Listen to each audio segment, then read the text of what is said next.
విశ్వవిద్యాలయాల్లో నెలకొంటున్న సమస్యలను పరిష్కరించాలని ఐఏఎస్ఎఫ్ రాష్ట్ర ఉపాధ్యక్షులు ఎం సాయి కుమార్ డిమాండ్ చేశారు. ఆంధ్ర యూనివర్సిటీలోని బీఈడీ సెకండ్ ఇయర్ చదువుతున్న మణికంఠ అనారోగ్యం పాలవడంతో తనతో ఉన్న తోటి విద్యార్థులు వెంటనే యూనివర్సిటీ అంబులెన్స్ కు తెలియపరచగా ఇందులో ప్రభుత్వ ఆసుపత్రికి తరలించడం జరిగింది. ఆ విద్యార్థికి ఆక్సిజన్ అందకపోవడంతో మరణించాడు. మణికంఠను తీసుకువెళ్తున్న అంబులెన్స్ లో కనీసం ఆక్సిజన్ సిలిండర్లు కూడా లేకపోవడం సిగ్గుచేటని విమర్శించారు.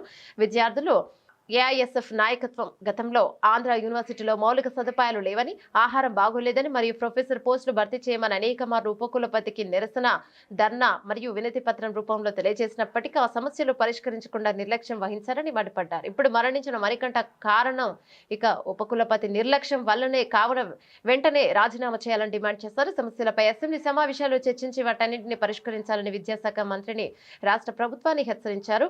లేని ఎడల పెద్ద ఎత్తున ఉద్యమానికి శ్రీకారం చుడతామన్నారు.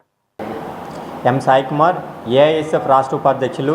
మొన్నటికి మొన్న విశాఖపట్నం నగరంలో ఉన్నటువంటి ఆంధ్ర విశ్వవిద్యాలయంలో బీఈడీ సెకండ్ ఇయర్ చదువుతున్నటువంటి విద్యార్థి అక్కడ అనారోగ్యం పాలయ్యి వెంటనే అంబులెన్స్కి కాల్ చేసి అతని హాస్పిటల్కి తరలిస్తే తనతో పాటు చదువుతున్న విద్యార్థులు అంబులెన్స్లోకి ఇచ్చిన తర్వాత అతనికి ఆక్సిజన్ అందకపోవడంగా ప్రధాన కారణంగా అతను మరణించడం జరిగింది.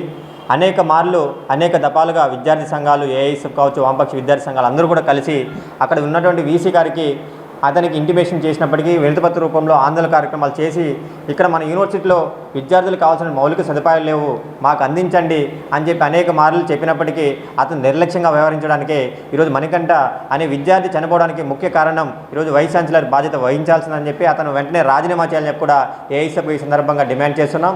అదేవిధంగా విద్యాశాఖ మంత్రి నారా లోకేష్ గారు విద్యార్థుల యొక్క సమస్యలను పరిష్కరించాలని, విద్యార్థులు ఎదుర్కొన్న సమస్యల గురించి ఆలోచన చేయండి అంటే నిన్న అసెంబ్లీ సమావేశంలో జరుగుతున్నటువంటి చర్చల్లో అతను లేవనెత్తి అక్కడ వైస్ ఛాన్సలర్స్ అతను చాలా మంచివాడు, అన్నీ అందిస్తాడు, అన్ని విధాలుగా ఆలోచన చేస్తాడని చెప్పి తెలియని వ్యక్తి అని చెప్పి వైస్ ఛాన్సలర్ని వెనక వేసినటువంటి విద్యాశాఖ మంత్రి అక్కడ విద్యార్థి సంఘాలు రాజకీయాలు చేస్తున్నాయని చెప్తున్నారు.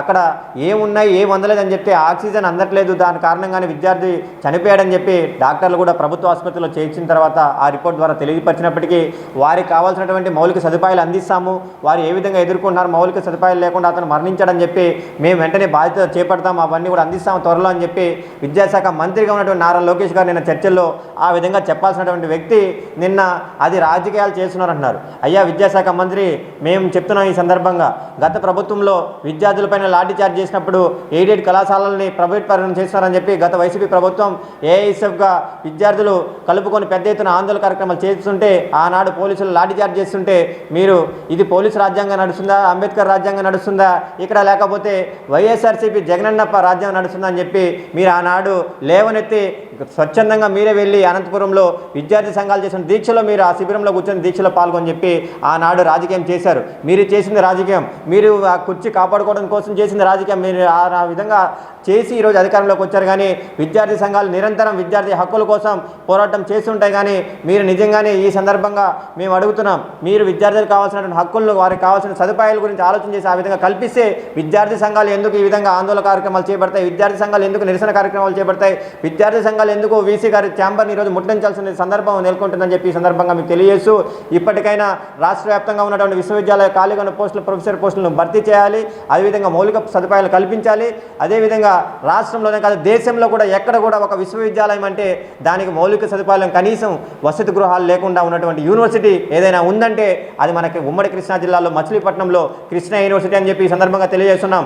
నారా లోకేష్ గారు ఎక్కడ నిద్రిస్తున్నారో అసెంబ్లీ సమావేశాల్లో రాజకీయాల గురించి మా అమ్మ అని అన్నారని చెప్పి అనేక మార్లు లేవనెత్తుతున్నారే. మరి ఏయూలో చనిపోయినటువంటి విద్యార్థి ఒక అమ్మ ఏ విధంగా తన కొడుకుని కోల్పోయని చెప్పి బాధపడుతుందో మీకు గుర్తు రావట్లేదా? మీ అమ్మే అంత బాధపడుతుంటే అన్నారని చెప్పి మరి వాళ్ళ అమ్మ ఏ విధంగా ఒక కుమారుని కోల్పోయని చెప్పి బాధపడట్లేదా? ఆ అమ్మ బాధ మీకు తెలియట్లేదా? మీ అమ్మ బాధ తెలిసినప్పుడు ఏయూలో విద్యార్థి మణికంఠ వాళ్ళ యొక్క అమ్మ బాధ మీకు తెలియపెట్టలేదా అని చెప్పి ఈ సందర్భంగా ఏమి అడుగుతున్నాం. మరలా ఇలాంటి సంఘటనలు జరగకుండా మీరు వెంటనే చర్యలు చేసుకోవాలి, తగు జాగ్రత్తలు చేపట్టాలని చెప్పి ఈ సందర్భంగా తెలియజేస్తున్నాం.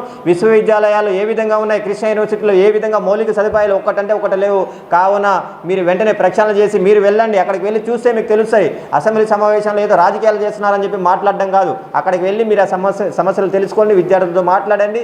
మీరు విశ్వవిద్యాలయం మొత్తం కూడా మీరు సందర్శించే సమస్యలు తెలుస్తాయి, తద్వారా మీరు పరిష్కరించాలని చెప్పి కూడా ఏఐఎస్ఎఫ్ ఈ సందర్భంగా తెలియజేస్తున్నాం. అదేవిధంగా ఏయూలో ఉన్నటువంటి వైస్ ఛాన్సలర్ని వెంటనే రాజీనామా చేయాలని చెప్పి ఈ సందర్భంగా ఏఐఎస్ఎఫ్గా డిమాండ్ చేస్తున్నాం.